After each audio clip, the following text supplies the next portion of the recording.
বন্ধুরা, আমরা সজনে ফুল তো অনেকে অনেকভাবে বানিয়েছি, কিন্তু তোমরা একবার এই ছোলার ডাল দিয়ে সজনে ফুলের রেসিপিটা বানিয়ে দেখো। এর স্বাদ কিন্তু একদম অন্যরকম, আর ছোট থেকে বড় সকলেই কিন্তু এই রেসিপিটা পছন্দ করবে। এতটাই মজাদার হয়, তোমাদেরকে আমি বলে বোঝাতে পারবো না। জানি না তোমরা এর আগে বানিয়েছো কিনা, আমার তো মনে হয় তোমরা এর আগে বানাওনি। এটা ভাত বা রুটির সাথে খেতে ভীষণ ভীষণ ভালো লাগে। বাচ্চারাও কিন্তু খুব মজা করে এই রেসিপিটা খেয়ে নেবে। একইভাবে তো খেতে ভালো লাগে না, সেই জন্য ভাবলাম তোমাদের সাথে একটু শেয়ার করে নিই, আর তোমরাও যাতে এইভাবে বানিয়ে খেতে পারো সেই জন্য রেসিপিটা তোমাদের সাথে শেয়ার করে নিয়েছি। তো কেমন হয়েছে তোমরা যখন বানাবে তখনই বুঝতে পারবে। ভীষণ মজাদার হয়, তোমরা প্লিজ একবার বানিয়ে দেখো। এখন তো সজনের ফুল বাজারে অনেক, তো সেই জন্য বলছি ছোলার ডাল দিয়ে সজনে ফুলের রেসিপিটা একবার হলেও বানিয়ে দেখো। ছোট থেকে বড় সকলের একদম মন জয় হয়ে যাবে, আর যে কেউ এটা বানিয়ে নিতে পারবে। তো প্রথম থেকে শেষ পর্যন্ত ভিডিওটা দেখো, আর এরকম করে খুব সহজ পদ্ধতিতে একদম ছোলার ডাল দিয়ে সজনে ফুলের রেসিপিটা তোমরা বানিয়ে নাও। দেখো, দেখতে কিন্তু ভীষণ সুন্দর হয়েছে, এটা খেতেও কিন্তু অনেক ভালো লাগে।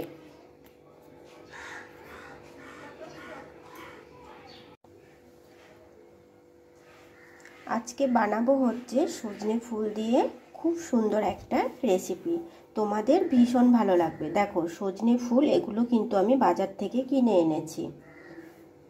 গ্রামের বাড়ি হলে আমরা কি করতাম না, গাছ থেকে পেড়ে রান্না করতাম। এখানে তো সেটা পাবো না, সেই জন্য এটা বাজার থেকে কিনে এনেছিল, আর সেটাই আমি প্যাকেটে করে রেখে দিয়েছিলাম।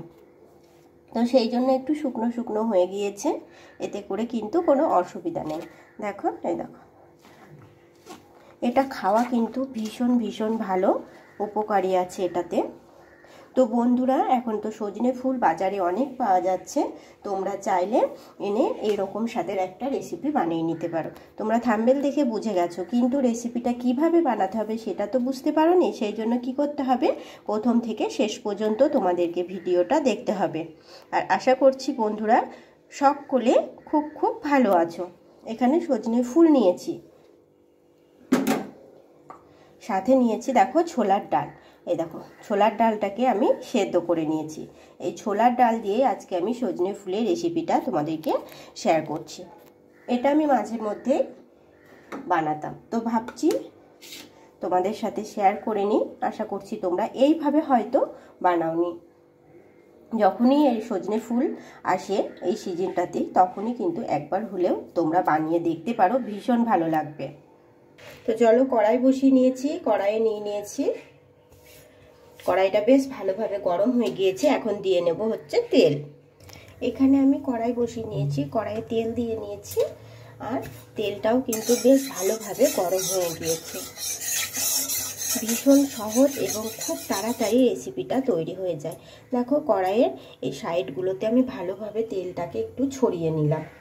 এখন দিয়ে নেব হচ্ছে একটা তেজপাতা, ফোড়নে অল্প করে একটু কালো জিরে দিয়ে নিলাম। আর এখন দিয়ে নেব তেলের উপর দিয়ে হচ্ছে টমেটো কুচি। এখানে আমি একটা ছোট সাইজের টমেটো নিয়েছি।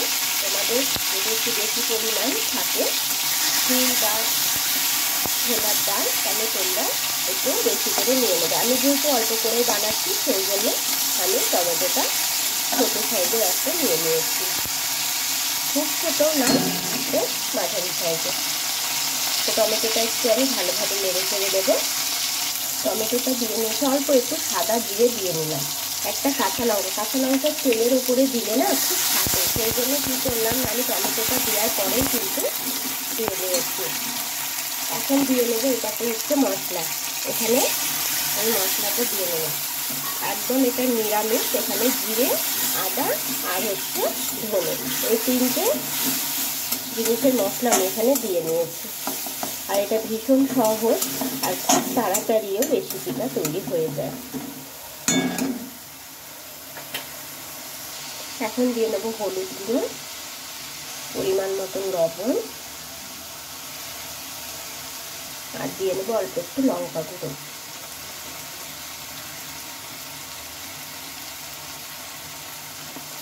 যেহেতু এখানে আমি কোনো লঙ্কা বেটে দিইনি, সেই জন্য এখানে আমি অল্প একটু গুঁড়ো লঙ্কা দিয়ে নিলাম। এবার এখানে আমি দিয়ে নেবো অল্প একটু জল দিয়ে মশলাটাকে আমি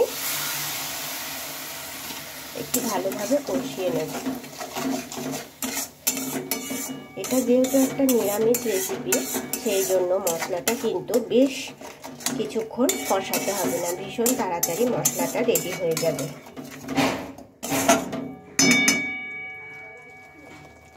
মশলাটা বেশ ভালোভাবে কিন্তু কষানো হয়ে গিয়েছে, দেখো এই দেখো। এখন দিয়ে নেব হচ্ছে ছুটির ফুল। তো ফুলগুলোকে দিয়ে নেবো। আমরা কিন্তু ছুটি বলি, অনেকে এটাকে সজনে ডাঁটা বলে, কিন্তু আমরা ছোট থেকে গ্রামে এই যে ফুল যেটা, এটা আমরা বলতাম ছুটির ফুল, আর এই যেটা ফলটা ধরতো সেটাকে বলতাম ছুটি। অনেকে বলে ছুটি, কিন্তু বেশিরভাগই বলে যে হচ্ছে সজনে ডাঁটা। আমরা ছোট থেকে ছুটি বলতাম, সেই জন্য এখনো আমি বেশিরভাগটা ছুটিই বলি। এখানে দেখি বেশিরভাগ মানুষই কিন্তু সজনে ডাঁটা, সজনের ফুল এইসব বলে, আর আমরা ছুটির ফুল, ছুটি এইসবই বলে অভ্যস্ত ছিলাম ছোট থেকে। তো দেখো, এটা দেওয়ার পরে এটা কিন্তু কিছুক্ষণ মশলার সাথে ভালোভাবে মিশিয়ে নিতে হবে আর কষিয়ে নিতে হবে। সজনে ফুলটা কিন্তু খুব ভালোভাবে দেখো হয়ে এসেছে। এটা কিছুক্ষণ নাড়তে হবে মশলার সাথে, তাহলে দেখবে এটা হয়ে যাবে। তো দেখো এটা হয়ে এসেছে। এখন দিয়ে নেব এর উপর দিয়ে ছোলার ডাল, সেদ্ধ করে রাখা ছোলার ডালটা আমি দিয়ে নিচ্ছি। ছোলার ডালটা দিয়ে খুব ভালোভাবে মিশিয়ে দিতে হবে। এইভাবে এটা খুব সুন্দর করে মিশিয়ে নিলাম, আর সাথে দিয়ে নেবো এখন একটু অল্প করে জল। একদম তো এরকম শুকনো শুকনো করলে ভালো লাগবে না, সেই জন্য দিয়ে নেবো কিছুটা পরিমাণ জল। দেখো এখন দিয়ে নিচ্ছি হচ্ছে জল। তো কিছুটা পরিমাণ জল আমি দিয়ে নিলাম, আর এটা একটু ভালোভাবে নেড়ে চেড়ে নেব, বা জলটা ভালোভাবে এটার সাথে মিশিয়ে নেব। এটা দেখতে যেমন সুন্দর, এটা খেতেও কিন্তু ভীষণ ভালো লাগে। ভাতের সাথে তো ভালো লাগে, তোমরা চাইলে রুটির সাথেও এটা খেতে পারো, খুব খুব খুব ভালো লাগে। দেখো এতে আরেকটু জল দিয়ে নেব, আর এটা একটু ভালোভাবে ফুটিয়ে নেব, মানে জাল দিয়ে নেব। এর থেকে আর আমি বেশি জল দেব না এটাতে। দিয়ে নেব অল্প একটু চিনি।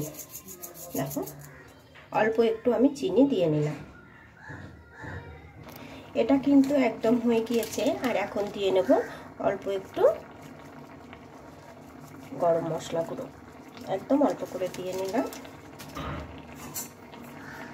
এবার একটু নেড়ে চেড়ে নেব, মানে ভালোভাবে মিশিয়ে নেব।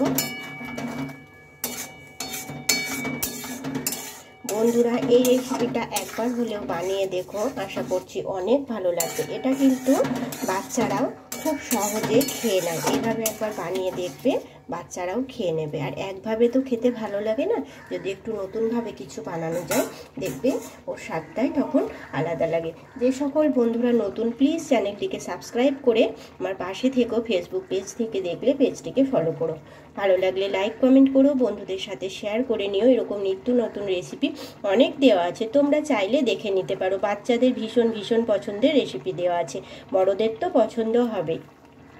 তো বন্ধুরা আজকের রেসিপি কেমন লেগেছে তোমরা কিন্তু আমাকে অবশ্যই কমেন্টে জানাবে, আর তোমরা এইভাবে বানিয়েছো কিনা সেটাও আমাকে লিখে জানাবে। আমার কমেন্ট করতে ভালো লাগে, কিন্তু হয়তো সব সময় আমি দেখি, কিন্তু রান্নার সময় আমি বলতে পারি না সবগুলো, কিন্তু আমি দেখি। অনেকেই খুব মিষ্টি মিষ্টি কমেন্ট করে, আমার খুব ভালো লাগে। আমাকে সম্পর্ক দিয়েছি দিদি ভাই, আপু, এরকম করে আমাকে অনেকেই কমেন্ট করে, ভীষণ ভীষণ ভালো লাগে। পুরাতন বন্ধুদেরকে অনেক ধন্যবাদ আমাকে এইভাবে ভালোবাসার জন্য। তো চলো, এটা তো হয়ে গিয়েছে, এখন এটা আমি নামিয়ে নেব। হয়তো একটু বেশি বকবক করে ফেলেছি। কথা বলতে তো খুব ভালোবাসি, সেই জন্য রান্না করতে থাকি আর তোমাদের সাথে গল্প করতে থাকি। জানি না তোমাদের ভালো লাগে কিনা, কিন্তু আমাকে কমেন্টে জানাবে যে আজকে রেসিপি কেমন লেগেছে। সেই সাথে আমার বকবকামিটা একটু সহ্য করে নিও, একটু বেশি কথা বলি তো সেই জন্য। তো এখন রেসিপিটা একদম রেডি হয়ে গিয়েছে, এটা নামিয়ে নিব। তো আজকের মতো টাটা বন্ধুরা, ভালো থেকো, সুস্থ থেকো। আবারও আসবো আমি নতুন কোনো এক রেসিপি নিয়ে। ততক্ষণে সকলে ভালো থেকো, সুস্থ থেকো, আর সম্পূর্ণ ভিডিওটা দেখবে, না হলে এরকম করে রেসিপি কিন্তু তোমরা বানাতে পারবে না। তো পুরো ভিডিওটা দেখো আর এরকম করে রেসিপি বানিয়ে নাও। তো টাটা।